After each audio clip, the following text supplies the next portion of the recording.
खबरों में बने रहने के लिए बेल आइकन दबाएं और फर्स्ट इंडिया न्यूज को सब्सक्राइब कीजिए। संक्रमण को लेकर रामगंज हॉटस्पॉट बना हुआ है, लेकिन सुप्रीम कोर्ट के आदेश से गठित हाई पावर कमेटी के बनाए पायलट प्रोजेक्ट को लागू कर दिया जाता तो आज रामगंज जैसे क्षेत्र में इस तरह के मुश्किल हालात थोड़े कम होते।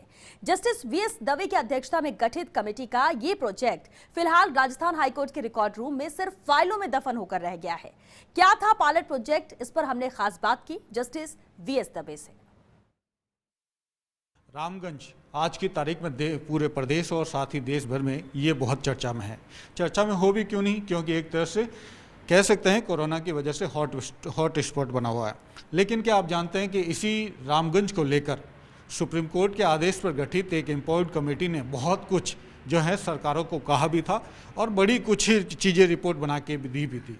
करीब 12 साल पहले एम्पावर्ड कमेटी का जो गठन किया गया था वो जस्टिस वीएस दवे की अध्यक्षता में हुआ था। क्या कुछ कहते हैं जस्टिस वीएस दवे आज की परिस्थितियों में रामगंज पर, हम उन्हीं से जानते हैं। सर, आज जो हालात है रामगंज के, उसको आप किस नज़र से देखते हैं? देखिए, रामगंज, घाट गेट और संजय बाजार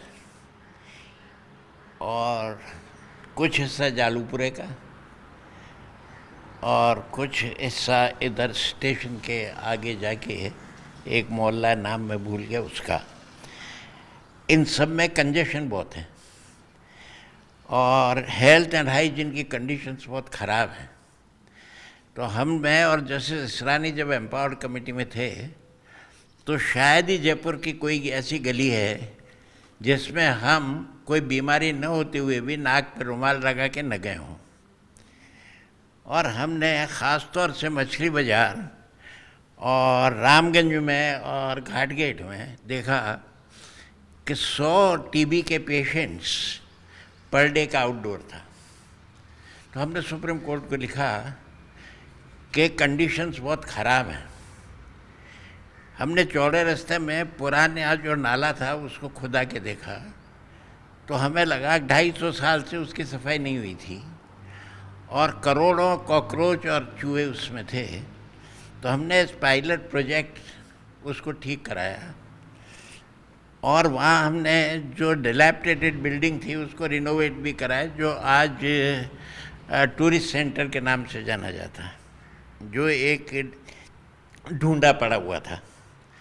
ऐसे ही हमने डेवलपमेंट प्लान बनाया रामगंज बाज़ार का, घाट गेट बाज़ार का और संजय बाज़ार का। और हमने 7 बीघा ज़मीन inside the wall city identify करी जहाँ वेंडर्स मार्केट भी बन सकते हैं और डीकंजेशन भी हो सकता है। और उसी सिलसिले में इंजीनियर इंडिया से हमने एक प्रोजेक्ट, डक्टिंग प्रोजेक्ट बनवाया जो 3000 करोड़ का था। ये है मेरे साथ जस्टिस वीएस दवे सर, जिन्होंने ना केवल जयपुर शहर की कह सकते हैं फिजा बदलने में एक बड़ी भूमिका निभाई थी, बल्कि रामगंज जो आज हॉट स्पॉट है कोरोना को लेकर, एक विशेष रिपोर्ट भी इसके लिए तैयार की थी कि कैसे भविष्य में अगर कोई मुश्किल आएगी तो कैसे उससे समझा जा सकता है, कैसे उससे पार किया जा सकता है। इसके लिए एक पायलट प्रोजेक्ट भी बनाया था, लेकिन आज वो पायलट प्रोजेक्ट सिर्फ किताबों में रह गया है, सिर्फ कागजों में रह गया। अगर उसकी सही जानकारी सरकारों ने रखी होती तो आज उसमें बड़ी मदद मिलती। सहयोगी रामनिवास के साथ निजाम कंटालिया, फर्स्ट इंडिया, जयपुर। स्वास्थ्य मंत्री